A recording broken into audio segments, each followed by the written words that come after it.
Innal hamdalillah nahmaduhu wa nasta'inuhu wa nastaghfiruhu wa nastahdihi wa na'udzu billahi min shururi anfusina wa sayyiati a'malina may yahdihillahu fala mudilla lahu wa may yudlilhu fala hadiya lahu ashhadu an la ilaha illallah wahdahu la syarika lahu wa ashhadu anna Muhammadan 'abduhu wa rasuluhu sallallahu alaihi wa ala alihi wa ashabihi wa man sara ala nahjihi. Qala ta'ala ya ayyuhalladzina amanu ittaqullaha haqqa tuqatih wa la tamutunna illa wa antum muslimun. Amma ba'd, fa inna asdaqal hadits kitabullah wa khairal hadi hadi Muhammad sallallahu alaihi wasallam wa syarrul umuri muhdatsatuha wa kullu muhdatsatin fid din bid'ah wa kullu bid'atin dhalalah. Kaum muslimin dan muslimat, saudara-saudari, para pemirsa dan para penuntut ilmu dimanapun berada, alhamdulillah kita bersyukur kepada Allah Subhanahu wa ta'ala. Pagi yang barokah ini kita kembali dipertemukan Allah dalam majlis ilmu kita. Pada setiap hari ba'da salat fajar kita duduk sejenak menyisihkan waktu kita. Semoga waktu yang kita berikan ini di dalam menuntut ilmu menjadi waktu yang paling indah dalam kehidupan kita. Dan mudah-mudahan ilmu yang kita pelajari adalah ilmu yang bisa mengawal kita, menyelamatkan kita dari segala penyimpangan akidah dan keyakinan dan segala bentuk pemahaman-pemahaman yang tidak sesuai dengan apa yang diajarkan oleh Rasulullah sallallahu alaihi wasallam. Salat dan salam marilah senantiasa kita ucapkan untuk baginda kita alaihi salatu wassalam, Nabi kita yang mulia, panutan dan suri tauladan kita dalam kehidupan. Mudah-mudahan Allah Subhanahu wa taala selalu memberikan taufik kepada kita untuk bisa mengikuti dan mencontohnya. Ikhwafillah, kaum muslimin dan muslimat, kita pagi ini pada halaman 139 dari kitab Al-Mulakhas fi Syarh Kitab Tauhid karya Syekh Shalih Al-Fauzan, di mana beliau menjelaskan kitab At-Tauhid yang dikarang oleh Syekh Muhammad Ibn Abdul Wahhab rahimahullah ta'ala rahmatan wasi'ah. Pagi ini adalah dalil yang ketiga dari bab yang ke-16 tentang keagungan malaikat dan kekuatan serta takut mereka kepada Allah Subhanahu wa taala. Yang mana dalil yang ketiga dari bab ini dinukilkan oleh Syekh Muhammad Ibn Abdul Wahhab di dalam kitabnya ini, wa anin Nawasi ibn Sim'an radhiyallahu taala anhu ardah, qala, dia berkata, qala Rasulullah sallallahu alaihi wasallam, Nabi sallallahu alaihi wasallam bersabda, iza aradallahu ta'ala, jika Allah Subhanahu wa ta'ala menginginkan untuk menyampaikan sesuatu, ayyuhiya bil amr, ya, takallama bil wahyi, maka Allah tabaraka wa ta'ala menyampaikan wahyu. Akhazatis samawati minhu rajfatun, maka langit bergetar di saat Allah Subhanahu wa ta'ala menyampaikan wahyunya. Au qala, atau dia berkata, ra'datun syadidatun, langit berguncang kuat, ya, berguncang sangat kuat. Khaufan minallah, karena takut kepada Allah Subhanahu wa ta'ala, ya, khaufan minallahi azza wa jalla. Fa idza sami'a dzalika ahlus samawat, apabila firman Allah tersebut didengarkan oleh penghuni langit, sa'iku, ini mereka pingsan, au kharru sujada, atau mereka jatuh tersungkur, fayakunu awwala man yarfa' ra'sahu Jibril, yang pertama yang mengangkat kepalanya adalah Jibril dari seluruh penduduk langit tersebut. Fayukallimuhu Allahu min wahyi, maka dia, ya, maka Allah Subhanahu wa ta'ala berbicara kepadanya dan menyampaikan wahyu bima arada, dengan siapa yang Allah ya, kepada siapa yang Allah inginkan. Thumma yamurru Jibrilu 'alal malaikati, kemudian Jibril melewati malaikat-malaikat. Kullama marra bisama'in, setiap Jibril melewati langit, sa'alahu malaikatuha atau malaikatuha, maka dia ditanya oleh malaikatnya, madza qala rabbuna ya Jibril, apa yang dikatakan oleh Rabb kita wahai Jibril?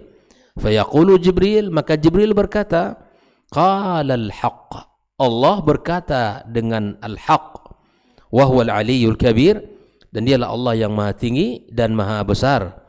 Fayaqulun, dan seluruh malaikat mengatakan, fayaquluna kulluhum mithla ma qala Jibril, kemudian seluruh malaikat pun mengatakan apa yang dikatakan oleh Jibril alaihi salam.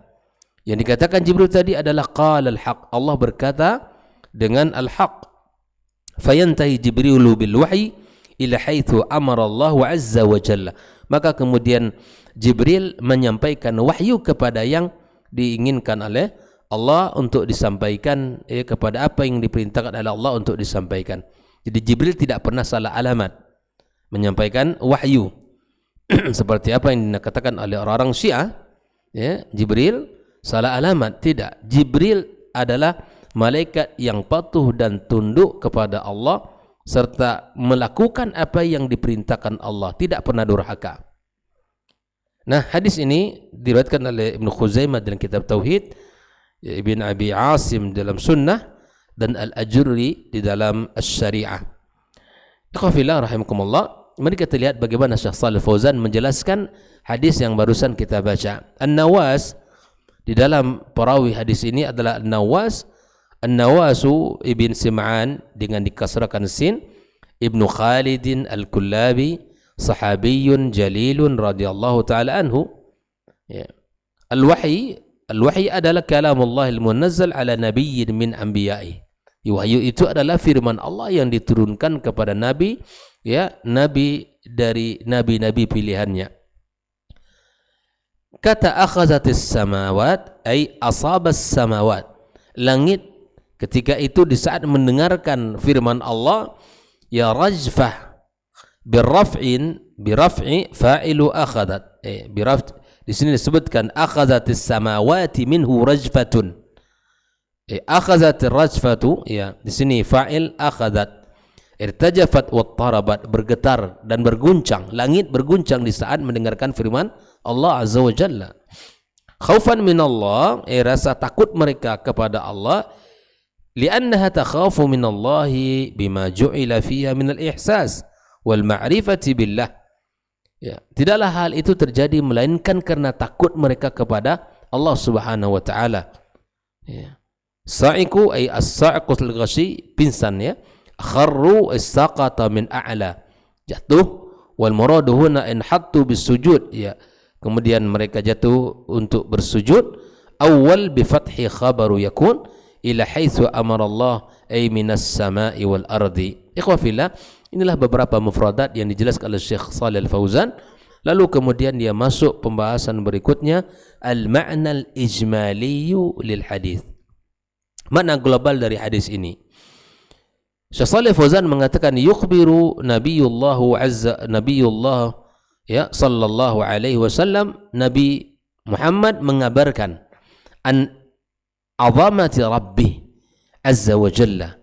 Di dalam hadis ini Nabi menceritakan tentang kebesaran dan keagungan Allah tabaraka wa taala, ya, bi annahu subhanahu idza takallama bima syaa min wahyi, jika Allah menyampaikan wahyunya, jika dia Allah berbicara menyampaikan wahyunya, fa innahu yusibus samawati irtijafun wa harakatun syadidatun, maka langit, ya, bergetar, berguncang dengan keras, dikarenakan min khaufillahi azza wa jalla, karena takut mereka kepada Allah.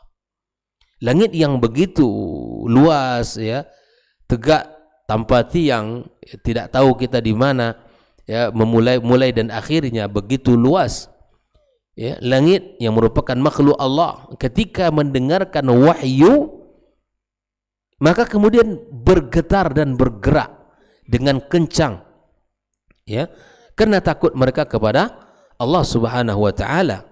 Wa li ma'rifatiha bi'azamatillah, karena mereka tahu keagungan dan kebesaran Allah tabaraka wa taala. Ya. Fa idza sami'atil malaikatu kalam Allah. Tidak hanya langit ikhwafillah, tetapi apabila para malaikat Allah mendengarkan wahyu firman Allah Subhanahu wa taala, ghusya alaihim, mereka itu pingsan, wanhattu bis sujud, dan kemudian mereka jatuh sujud, ya, ta'ziman lillahi wa khaufan min. Langit bergetar dengan kencang, para malaikat pun sujud karena takut mereka kepada Allah dan karena mereka mengetahui betapa agungnya Allah. Ya. Di sini, thumma yakunu Jibril alaihissalam, ternyata dari sekian banyak makhluk langit yang pingsan, yang pertama kali awwal ma yarfa ra'sahu minhum, yang pertama kali mengangkat kepala siapa? Ya, Jibril alaihissalam, li'annahu safiru baina Allah wa baina rasulih, karena dia itu adalah duta, ya, yang utusan Allah yang akan menyampaikan berita, ya, antara apa yang diinginkan Allah kepada para nabi-nabi pilihan Allah Subhanahu wa taala dan para rasulnya. Fayukallimuhu Allah bima syaa min amri. Allah bicara kepadanya, thumma yamurru Jibril ala malaikatis samawat, kemudian Jibril itu melewati malaikat-malaikat di setiap lapisan langit, ya, fayasalunahu amma qala Allah. Mereka malaikat tadi itu bertanya kepada Jibril alaihissalam. Ya, ini menunjukkan bahwa memang fis sama, ya, semuanya terjadi di langit. Di makhluk langit semuanya tunduk, ya, kemudian termasuk langit, malaikat-malaikat. Ya, kalau Jibril alaihissalam, ya, kalau turunnya dari atas ke bawah, ya kan? Ini menunjukkan bahwa sebuah keyakinan kita Allah fis sama, ya, Allah maha tinggi di atas sana. Ya. Fayujibuhum yaqulun biqaulih, dan mereka dan Jibril menjawab dengan mengatakan qala al-haqqa wa huwal aliyul kabir. Allah berkata dengan yang al-haq, dan dialah Allah yang maha tinggi dan maha besar. Fayaquluna mithla qal, kemudian seluruh malaikat pun berkata apa yang diucapkan oleh Jibril tadi. Thumma yamdi Jibrilu bil wahyi, kemudian Jibril membawa wahyu, fayuballighuhu ila man amara Allahu bitablighi iyah, kemudian dia membawa wahyu itu kepada siapa yang diperintahkan Allah untuk disampaikannya. Ikhwafillah, secara makna, ya, hadis ini jelas sekali bahwa ini terjadi ketika Allah Subhanahu wa taala menyampaikan wahyu, maka reaksi daripada makhluk Allah di atas langit, baik itu langit sendiri maupun malaikat-malaikatnya bergetar, ya, mereka takut kepada Allah semuanya. Nah, mereka semua para makhluk Allah tersebut yang tunduk dan patuh kepada Allah, termasuk malaikat Jibril alaihissalam yang tugasnya sungguh sangat, ya, besar menyampaikan wahyu Allah azza wa jalla. Maka semua makhluk-makhluk tadi itu makhluk yang diciptakan Allah tunduk patuh. Dan di dalam pembahasan ini dibawakan oleh Syekh Muhammad Ibn Abdul Wahab adalah dalam rangka menguatkan bahwa mereka itu makhluk dan tidak berhak untuk kita sembah. Ya. Mereka makhluk yang taat dan patuh. Lalu kemudian Syekh Shalih Al-Fauzan menyebutkan munasabatul hadis lil bab. Apa ketersesuaian hadis dengan bab yang sedang dibaca? Anna fihi, di dalam hadis ini, ma fi nusus, ya, qablahu min bayani, dan apa nas-nas sebelum ini juga, ya, yang menjelaskan, ya, min bayani azamatillah, menjelaskan tentang kebesaran Allah azza wa jalla, wa khaufil malaika, dan takutnya para malaikat-malaikat, was samawati minhu, ya, dan seluruh langit, 7 lapis langit takut kepada siapa? Kepada Allah Subhanahu wa taala. Fa fihi raddu ala man abada ghairallah, di dalam hadis ini terdapat bantahan kepada orang yang menyembah selain Allah Subhanahu wa taala. Hatta al-malaikah sendiri tidak berhak untuk disembah. Fa min babi aula man dunahum, dan lebih utama lagi orang selain, ya, malaikat tidak pantas untuk disembah. Seperti yang sudah kita jelaskan, malaikat saja makhluk yang taat dan patuh. Malaikat dari sisi fisik mereka besar dan kuat, dari sisi kedekatan mereka lebih dekat kepada Allah, ya, dari sisi di mana mereka ini adalah jumlahnya lebih banyak ya dibandingkan manusia. Kita adalah makhluk yang lemah dan kecil, makhluk yang tidak ada kepastian dekat dengan Allah, makhluk yang selalu bosan di dalam merasakan kebosanan di dalam ketaatan. Ya, mereka makhluk yang tidak pernah bosan. Nah, perbandingan ini kita sebutkan agar kita tahu ikhwafillah, malaikat-malaikat yang taat saja kepada Allah tidak berhak disembah, apalagi makhluk yang lain yang tidak seperti malaikat, baik secara fisik, baik secara kekuatan, baik secara kedekatan, baik secara kesungguhan di dalam ibadah, tidak berhak disembah, apalagi makhluk-makhluk yang manusia, patung, batu, kayu dan sebagainya, bahkan hewan tidak pantas untuk disembah. Nah, ini adalah hal yang mesti kita ya yakini bahwa dalam kehidupan kita ini adalah makhluk dan semua yang ada di selain kita juga makhluk, maka tidak berhak untuk kita berikan ketaatan kita kepada mereka.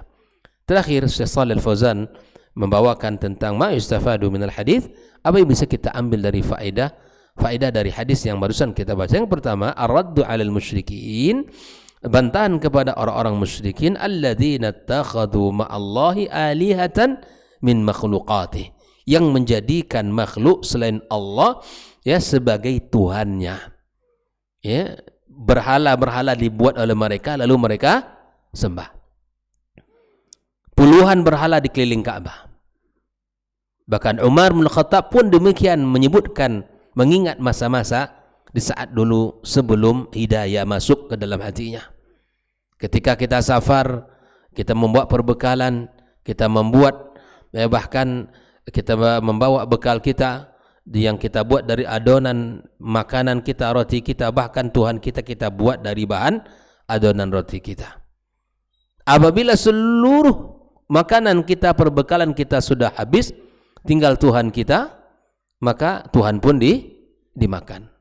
Ini ya menggelikan ketika dia mengingat-ingat masa jahiliyah, sungguh tidak sesuai dengan fitrah ya, apa yang mereka lakukan. Ikhwafillah rahimakumullah, dan ini kebiasaan buruk.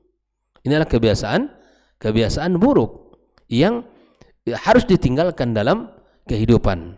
Oleh ikhwafillah rahimakumullah, yang kedua, bayanu 'azamatillahi azza wa jalla, ya menjelaskan tentang agungnya, besarnya Allah, wastiqaqihi lil ibadati wahdah, berhaknya Allah untuk disembah, menciptakan langit tanpa tiang, bumi yang begitu luas sebagai hamparan, dan diciptakan gunung dan bukit yang menjadi pasak bagi bumi, menciptakan lautan, daratan, menciptakan pepohonan dan seluruh jenis-jenisnya, menciptakan ikan dan seluruh jenisnya makhluk yang ada di dalam laut sana. Allah Maha tahu jumlahnya, bentuknya, warnanya, semuanya. Maka sadarilah bahwa Allah Maha Agung dengan segala kebesarannya, maka berhak dia untuk disembah semata tanpa kita ya campur adukkan ibadah kita kepada yang lainnya. Yang ketiga, isbatu anna Allah yatakallam mata sya' bima sya' kaifa yasha', menetapkan bahwa sesungguhnya Allah bicara ya kapan saja, apa saja, dan bagaimana dia bicara. Allah yang menetapkan. Maka Ahlussunnah wal Jamaah menetapkan Allahu yatakallam, Allah bicara. Ya. Allah bicara. Tentu bicaranya Allah sekali lagi tidak sama seperti bicara manusia. Ya, jangan pernah kita bayangkan dan jangan pernah kita samakan Allah dengan makhluknya. Ya, bagaimana Allah bicara, kemudian seperti apa Allah bicara, itu tidak menjadi bagian yang penting untuk didalami oleh manusia. Seorang muslim yang beraqidah Ahlussunnah wal Jamaah ala manhaji as-salafil ummah menetapkan annallaha yatakallam, Allah bicara. Cukup. Ya. Allah bicara. Yang keempat, isbatu uluwillahi ta'ala ala khalqih, menetapkan Allah Maha tinggi dari makhluknya. Dari hadis ini kita dapat pahami, ya Allah ya fis sama', Allah di langit, ya. Ar-Rahmanu 'ala al-'arsy istawa, dia Allah Maha lebih tinggi dari makhluknya. Tidak ya berada di mana-mana. ya, tidak bertempat, ya, kata orang, tidak di kiri dan tidak di kanan, tidak di depan, tidak di belakang. Lalu Allah tidak ada. Tidak ada satupun makhluk di dunia ini kecuali memiliki sifat, apalagi Sang Khalik. Kalau tujuan kita mentanzih Allah, membersihkan Allah, mensucikan Allah dengan menafikan sifatnya, itu sama kita menafikan Allah. Ya, seperti yang kita bahas pada pertemuan sebelumnya, orang Mu'tazilah, orang Jahmiyah, tujuan mereka menolak sifat dan nama Allah adalah untuk mentanzih Allah, tapi tanzih yang kebablasan. Mentanzih Allah dengan menetapkan sifatnya, namanya sesuai dengan apa yang Allah sebutkan, bukan dengan menafikan nama dan sifat Allah, karena dengan menetapkan nama dan sifatnya itu sama kita menetapkan, ya, sifat Allah seperti makhluknya. Ini sebuah kesalahan. Allah Maha tinggi daripada makhluknya. Yang kelima, fadlu Jibril alaihi salam. Dalam hadis ini disebutkan bahwa ini merupakan keutamaan Jibril alaihi salam yang merupakan, ya, aminul wahyi, yang membawa wahyu, ya, di mana dia menyampaikan wahyu, ya, kepada Nabi Muhammad sallallahu alaihi wasallam yang memiliki gelar Al-Amin, yang dibawa oleh malaikat Jibril yang Al-Amin, maka tentu tidak ada kesalahan, tidak ada yang tertinggal, tidak ada yang disembunyikan. Maka kemudian wahyu itu disampaikan oleh Nabi sallallahu alaihi wasallam, yang tidak ada yang disembunyikan oleh Jibril dan tidak ada yang disembunyikan oleh Nabi Muhammad alaihi salatu wassalam. Mereka, ya, dijelaskan bahwa amanah Allah ditunaikan dengan secara baik. Tidak ada yang melanggar dan tidak ada yang disembunyikan oleh Allah Azza wa Jalla. Tidak seperti yang dikatakan oleh orang-orang Syiah. Ada sebagian ayat yang disembunyikan, yang dipotong, yang dihilangkan, tidak. Tapi, ya, wahyu diturunkan Allah kepada Jibril Al-Amin, ya, kemudian disampaikan kepada Nabi Muhammad Al-Amin, ya, dan membacanya adalah sebuah ibadah dan ketaatan kepada Allah Subhanahu wa taala.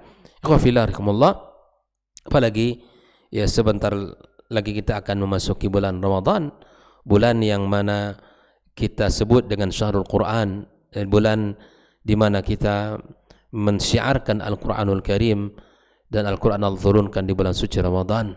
Syahrul Ramadan alladhi unzila fihi al-Quran hudan linnasi wa bayyinatin minal huda wal furqan.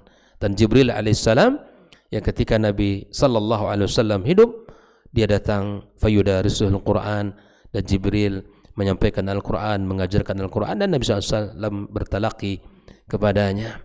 Dan Nabi SAW, ya, adalah orang yang sangat senang untuk dibacakan Al-Quran dari siapapun, ya, seperti mana, ya, yang disampaikan oleh Abdullah bin Mas'ud radhiyallahu taala anhu. Nabi SAW mengatakan, tolong bacakan Al-Quran. Lalu kemudian dia mengatakan, apakah pantas saya katakan saya bacakan Al-Quran? Wa alaika unzil, Al-Quran itu sementara turun kepada engkau. Maka Nabi SAW mengatakan bahwa saya menyukai Al-Quran itu dibacakan. Sampailah dibacakan oleh Abdullah bin Mas'ud, di bagian dari surah Al-Baqarah.